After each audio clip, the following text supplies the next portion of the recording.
আসসালামু আলাইকুম ভিউয়ার্স, দেখতে পাচ্ছেন আমাদের এই ফ্যানের কয়েলের এই কানেকশনের তারগুলা একদম পুড়ে গেছে। পুড়ে যাওয়ার কারণ কি বা কেন পুড়ে যায়, কি জন্য এভাবে পুড়ে গেছে? সম্পূর্ণ কয়েল একদম ফ্রেশ দেখতে পাচ্ছেন, এখনো নতুন দেখা যাচ্ছে। ফ্যানের বডিটা একদম ফ্রেশ ফ্যান দেখতে পাচ্ছেন, ভীষণ ফ্যান, একদম ফ্রেশ ফ্যান।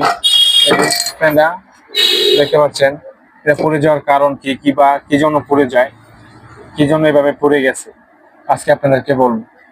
এর পুড়ে যাওয়ার প্রধান কারণ হচ্ছে ক্যাপাসিটার অতিরিক্ত পাওয়ার বাড়িয়ে লাগানো, যেমন 3.5। এটাতে 3.5 ক্যাপাসিটার লাগালে এমন হবেই। ফ্যানের জন্য 2.5 ক্যাপাসিটার প্রযোজ্য, 3.5 ক্যাপাসিটার প্রযোজ্য নয়। 3.5 ক্যাপাসিটার লাগালে ফ্যান স্পিড বেশি হয়, বেশি হওয়ার পর ফ্যানটাও অতিরিক্ত গরম হয়। এক সময় চলতে চলতে গরম আর সহ্য করতে না পারার কারণে ফ্যানের কয়েল পড়ে যায় অথবা ব্রাশ মেরে যায়। এখানে এই অবস্থা হয়েছে, ব্রাশ মেরে দিয়েছে।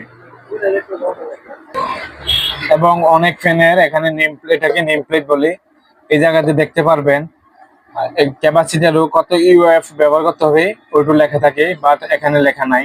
এখানে লেখা আছে আমাদের স্পিরিট, কত স্পিরিটে ফ্যানটা ঘুরবে এটা লেখা আছে, কত ভোল্টে ফ্যানটা চলবে, কত ফ্রিকোয়েন্সি আছে, কত ওয়াট কারেন্ট খরচ করবে, ফ্যানের সাইজ এটা লেখা আছে এখানে। এবং কি ফ্যানটা যে জায়গায় বানানো হয়েছে ওই জায়গার নাম, এবং কি বাংলাদেশে ম্যানুফ্যাকচার, যেহেতু বাংলাদেশি কোম্পানি, বাংলাদেশি কত লেখা আছে। এটা আমাদের 320 আরপিএম এ চলবে, 220 ভোল্ট কারেন্ট লাগবে, আর 50 হার্টজ মানে ফ্রিকোয়েন্সি, 80 ওয়াট। 1400 বলতে 56 ইঞ্চি বোঝায়, এখন 1400 লেখা আছে, 56 ইঞ্চিও লেখা আছে। তো ভিডিওটা যদি আমার ভালো লাগে তাহলে চ্যানেলটা সাবস্ক্রাইব করে রাখবেন, শেয়ার করে অন্যকে দেখার সুযোগ করে দিবেন।